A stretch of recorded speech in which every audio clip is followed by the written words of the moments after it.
ನಮಸ್ಕಾರ, ಶುಭೋದಯ. 7:30 ಸಂಕಷ್ಟ ವಿಶೇಷ ಕಾರ್ಯಕ್ರಮಕ್ಕೆ ಸ್ವಾಗತ. ನಾನು ಪ್ರತಿಮಾ ಭಟ್.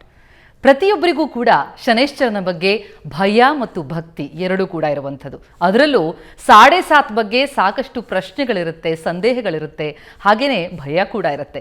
ಅದೆಲ್ಲವನ್ನ ಪರಿಹರಿಸುವಂತಹ ವಿಶೇಷ ಕಾರ್ಯಕ್ರಮ, ಜೊತೆಗೆ ನಿಮ್ಮೆಲ್ಲ ಕರೆಗಳಿಗೂ ಸ್ಪಂದಿಸಿ ನಿಮ್ಮ ಸಮಸ್ಯೆಗಳಿಗೆ ಪರಿಹಾರವನ್ನು ಕೂಡ ಸೂಚಿಸ್ತಾರೆ.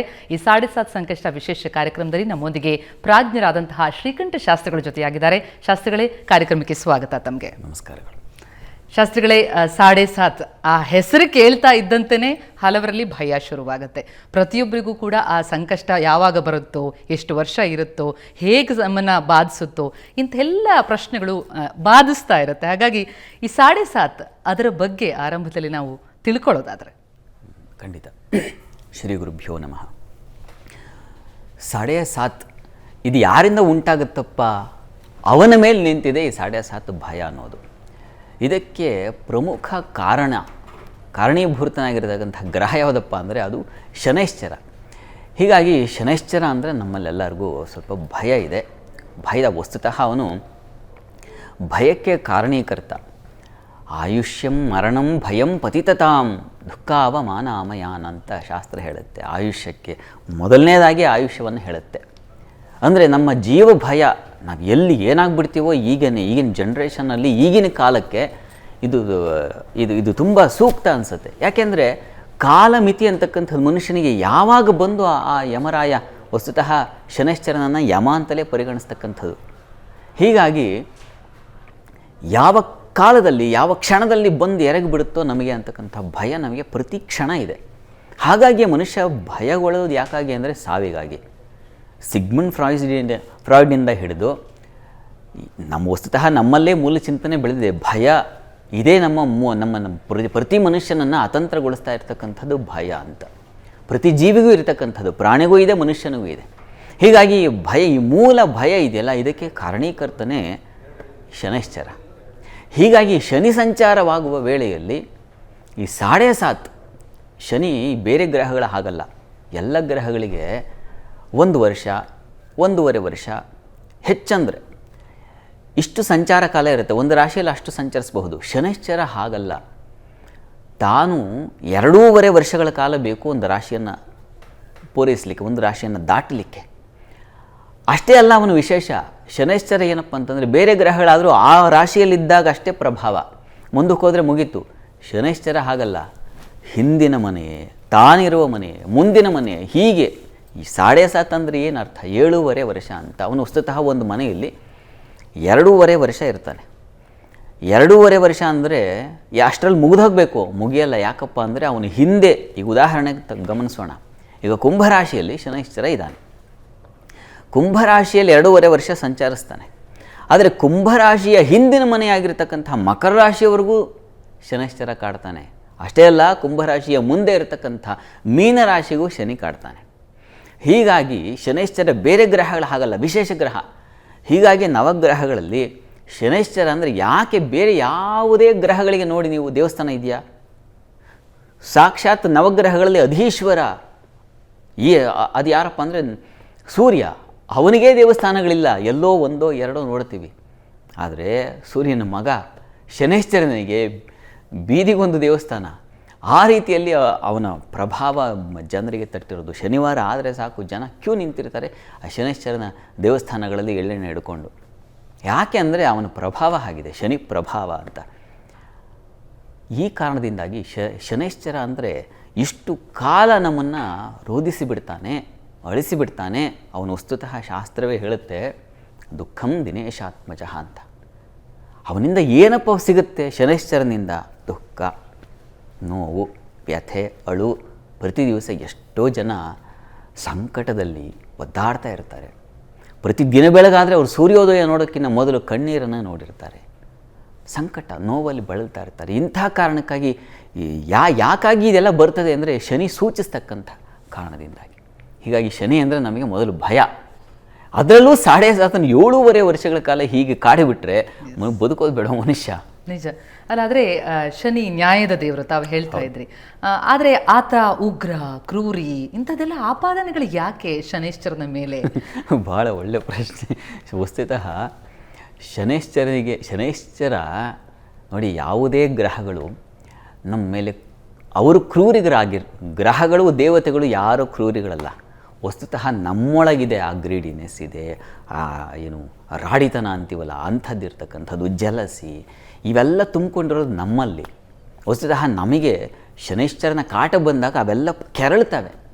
ನಮ್ಮೊಳಗೆ ಇದೆಯಲ್ಲ ಕಾಮ, ಕ್ರೋಧ, ಲೋಭ, ಮೋಹ, ಮದ, ಮಾತ್ಸರ್ಯ ಅಂತ ಅರಿಷಡ್ ವರ್ಗ ಅಂತ ಕರೀತಾರೆ ಇದನ್ನು.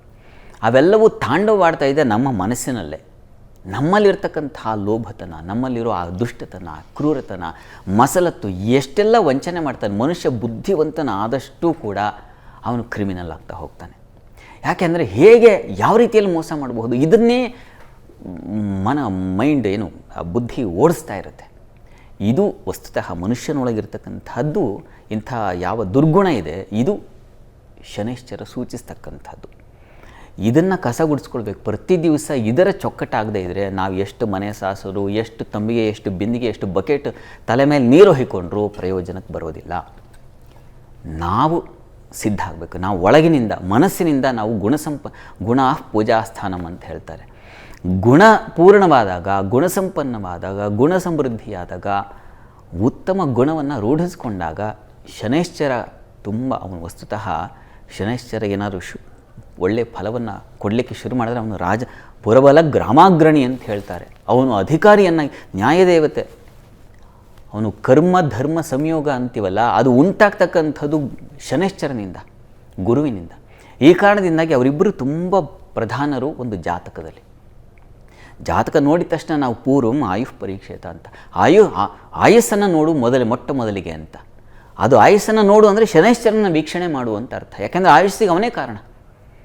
ಈ ಕಾರಣದಿಂದಾಗಿ ಶನೈಶ್ಚರ ಒಂದು ಜಾತಕದಲ್ಲಿ ಶನಿ ಮತ್ತು ಗುರು ವಹಿಸ್ತಕ್ಕಂಥ ಪಾತ್ರ ಬಹಳ ಬಹಳ ದೊಡ್ಡದು. ಅವುಗಳು ಸೂಚಿಸಬೇಕು ನಮಗೆ ಒಳ್ಳೆಯದನ್ನು ಕೆಟ್ಟದ್ದನ್ನು. ಗ್ರಹಗಳೇ ಸೂಚಿಸ್ತಕ್ಕಂಥದ್ದು. ಗ್ರಹಾಹ ನತು ಕರ್ಮ ಫಲದಾಯಕಾಹ, ಗ್ರಹಾಹ ಕರ್ಮ ಫಲಸೂಚಕಾಹ ಅಂತ. ನಾವೇನೋ ಕೆಲಸ ಮಾಡ್ತಾ ಇದ್ದೀವಲ್ಲ, ಈ ದಿವಸ ನಾನು ಏನು ಮಾಡಿದೆ, ನನ್ನ ಕುಟುಂಬಕ್ಕೇನು ಕೊಟ್ಟೆ, ನನ್ನ ಸಮಾಜಕ್ಕೇನು ಕೊಟ್ಟೆ, ನನ್ನ ದೇಶಕ್ಕೇನು ಕೊಟ್ಟೆ, ನನ್ನಿಂದ ಏನು ಔಟ್ಪುಟ್ ಬಂತು, ಅದು ಕೆಟ್ಟದ್ದ ಒಳ್ಳೆಯದ, ಅದು ಎಂಥ ಬೀಜ ಬಿತ್ತನೆ ಆಯಿತು, ಇದು ಮೂಲತಃ ನಮ್ಮ ಮನಸ್ಸಿನಲ್ಲಿ ಸಿದ್ಧವಾಗ್ತಕ್ಕಂಥ ವಸ್ತು, ಭಾವ. ಹೀಗಾಗಿ ಇದು ಸರಿಯಾಗಬೇಕು. ಇದಕ್ಕೆ ಸರಿ ಮಾಡ್ಕೊಳ್ಬೇಕಾದ್ದು ಯಾರು ಅಂತಂದರೆ ನಾವು ನಮ್ಮನ್ನು ಚೊಕ್ಟ ಮಾಡ್ಕೊಳ್ಳದೇ ಇದ್ದರೆ ಶನೈಶ್ಚರ ಅತಿ ಉಗ್ರನಾಗಿ ಕಾಡ್ತಾನೆ. ನಾವು ಚೊಕ್ಟ ಮಾಡಿಕೊಂಡ್ರೆ ಶನೈಶ್ಚರ ರಾಜಪಟ್ಟವನ್ನು ತಂದುಕೊಡ್ತಾನೆ. ಇಷ್ಟೇ ನಮ್ಮ ಗುಣಾವಗುಣಗಳಲ್ಲೇ ತುಂಬಿಕೊಂಡಿದೆ ಶನೈಶ್ಚರನ ಉಗ್ರತೆ ಮತ್ತು ಅವನ ಒಂದು ಅನುಗ್ರಹ ಶಕ್ತಿ ಅಂತಕ್ಕಂಥದ್ದು. ಇದು ನಾವು ಅಳವಡಿಸ್ಕೊಳ್ಬೇಕು ಮೂಲತಃ. ಆದರೆ ಎಲ್ಲರಿಗೂ ಒಂದು ಭಯ ಇರುತ್ತೆ, ಯಾವ ರಾಶಿಯಲ್ಲಿದ್ದರೆ ಶನಿ ಹೆಚ್ಚು ನಮಗೆ ತೊಂದರೆಯನ್ನು ಕೊಡಬಹುದು ಅಂತನ್ನುವಂಥದ್ದು. ಹಾಗಾಗಿ ರಾಶಿ ವಿಚಾರಕ್ಕೆ ಬರುವಂಥ ಸಂದರ್ಭದಲ್ಲಿ ಯಾರಿಗೆ ಹೆಚ್ಚು ಸಮಸ್ಯೆಗಳಾಗಬಹುದು, ಹಾಗಿದೆಯಾ ಅನ್ನೋದು? ಖಂಡಿತ. ಜಾತಕವನ್ನು ಪರಿಶೀಲನೆ ಮಾಡಿದಾಗ ಒಂದು ಜಾತಕದಲ್ಲಿ ಒಂದು ಸ್ವಕ್ಷೇತ್ರ, ಮಿತ್ರಕ್ಷೇತ್ರ, ಉಚ್ಚಸ್ಥಾನ, ಮೂಲ ತ್ರಿಕೋಣ ಸ್ಥಾನ ಅಂತ ಹೀಗೆ ಜಾತಕದಲ್ಲಿ ಕೆಲವು ಸ್ಥಾನಗಳನ್ನು ಗುರುತಿಸಿದ್ದಾರೆ. ತನ್ನ ಮನೆಯಲ್ಲಿದ್ದಾಗ, ಈ ಉದಾಹರಣೆಗೆ ಕುಂಭರಾಶಿಯಲ್ಲಿ ಶನೈಶ್ಚರ ಇದ್ದಾನೆ. ಇದು ತುಂಬ ಮೂಲ ತ್ರಿಕೋಣ ಸ್ಥಾನ ಕೂಡ ಹೌದು ಶನೈಶ್ಚರನಿಗೆ. ಇದು ತುಂಬ ಬಲವಾದ ಸ್ಥಾನ ಅಂತ. ಪಾಪೋಪಿ ಸ್ವಗೃಹಂ ಗತಃ ಶುಭಕರಃ ಅಂತ ಶಾಸ್ತ್ರ ಹೇಳುತ್ತೆ.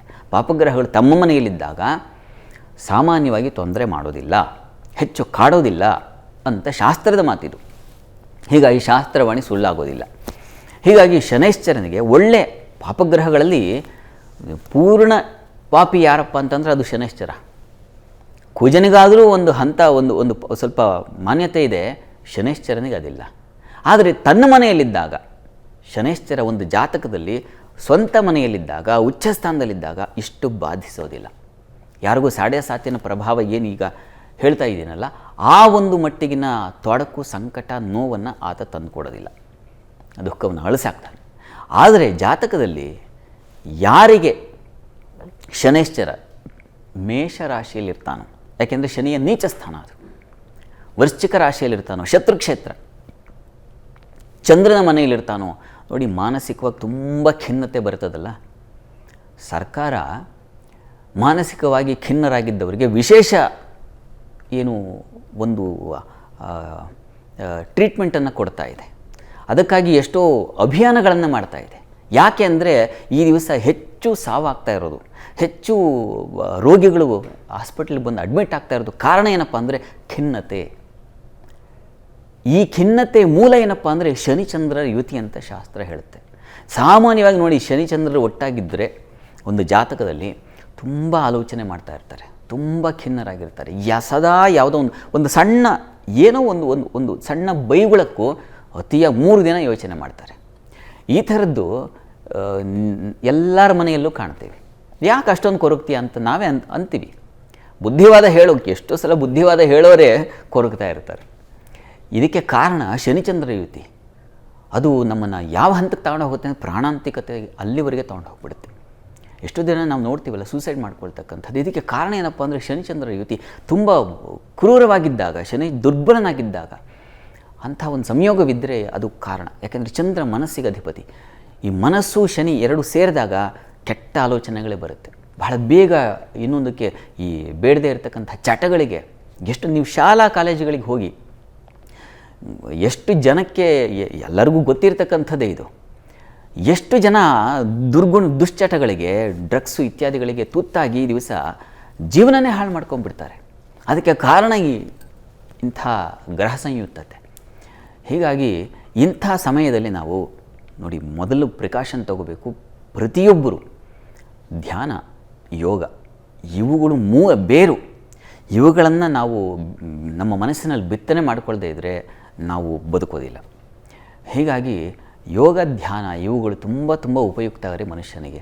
ಪ್ರತಿ ದಿವಸ ಎದ್ದು ನಮಗೆ ಗೊತ್ತೇ ಇದೆ ಯೋಗ ಮಾಡಬೇಕು, ಅದು ಒಳ್ಳೆಯದು, ಧ್ಯಾನ ಮಾಡಬೇಕು, ಅದು ಒಳ್ಳೆಯದು, ಅಷ್ಟೇ ಗೊತ್ತಿದೆ. ಆದರೆ ನಾವು ಮಾಡಲ್ಲ, ಅಳವಡಿಸ್ಕೊಳ್ಳೋದಿಲ್ಲ, ನಮ್ಮ ಕಾರ್ಯರೂಪಕ್ಕೆ ನಾವು ತರೋದೇ ಇಲ್ಲ. ಇದು ಸೋಂಬೇರಿತನ. ಇದಕ್ಕೆ ಮತ್ತೆ ಕಾರಣ ಶನಿಶ್ಚರನೇ. ಹೀಗಾಗಿ ಶನಿ ನಮ್ಮ ಜೀವನದಲ್ಲಿ ಹಾಸು ಹೊಕ್ಕಾಕ್ಬಿಟ್ಟಿದ್ದಾನೆ ಎಲ್ಲ ಕಡೆಗೆ. ನಿಜ. ಶನಿ ಮತ್ತು ಅದರ ಜೊತೆಗೆ ಕೇಳಿಬರೋದು ಈ 7.5. ನಮ್ಮ ಕಾರ್ಯಕ್ರಮದ ಹೆಸರೇ ಇದೆ. ಏನಿದು 7.5? ಯಾಕೆ 7.5 ಅಂದರೆ ಸಂಕಷ್ಟನೇನಾ?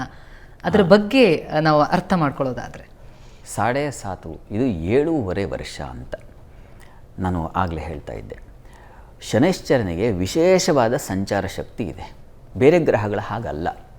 ಈಗ ಗುರುಗ್ರಹ, ಈಗ ಉದಾಹರಣೆಗೆ ಗಮನಿಸೋಣ. ಗುರುಗ್ರಹ ವೃಷಭ ರಾಶಿಯಲ್ಲಿ ಇದ್ದಾನೆ, 1 ವರ್ಷ ಇರ್ತಾನೆ, ಮುಂದಕ್ಕೆ ಹೋಗ್ಬಿಡ್ತಾನೆ. ಆಮೇಲೆ ಅದರ ಪ್ರಭಾವ ವೃಷಭದಲ್ಲಿ ಇದ್ದದ್ದು ಅಥವಾ ವೃಷಭದಿಂದ 7ನೇ ಮನೆ ಗುರು ಏನು ನೋಡ್ತಾನೋ 5, 7, 9 ಈ ಮನೆಗಳು.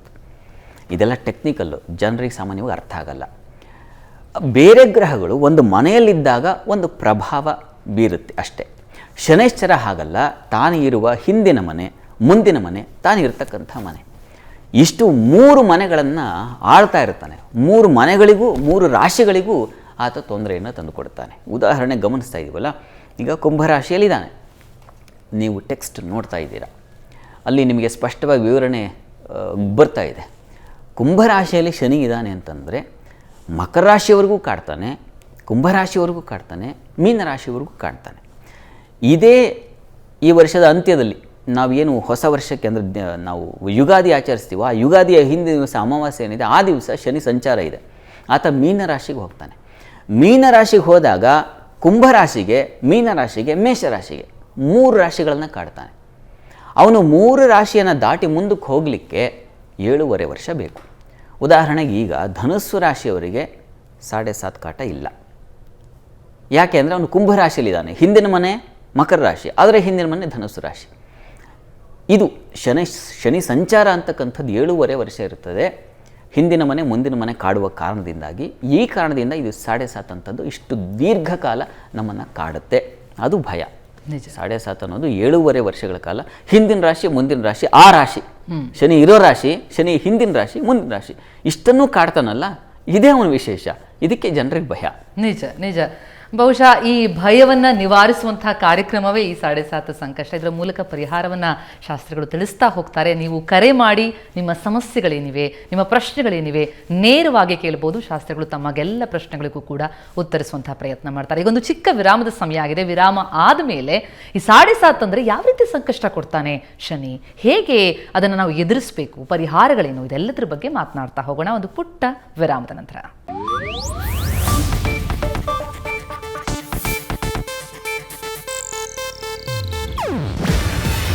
ಇದು ಏಷ್ಯಾನೆಟ್ ನ್ಯೂಸ್ ನೆಟ್ವರ್ಕ್ ಪ್ರಸ್ತುತಿ. ನೀವು ನೋಡ್ತಿದ್ದೀರಾ ಏಷ್ಯಾನೆಟ್ ಸುವರ್ಣ ನ್ಯೂಸ್.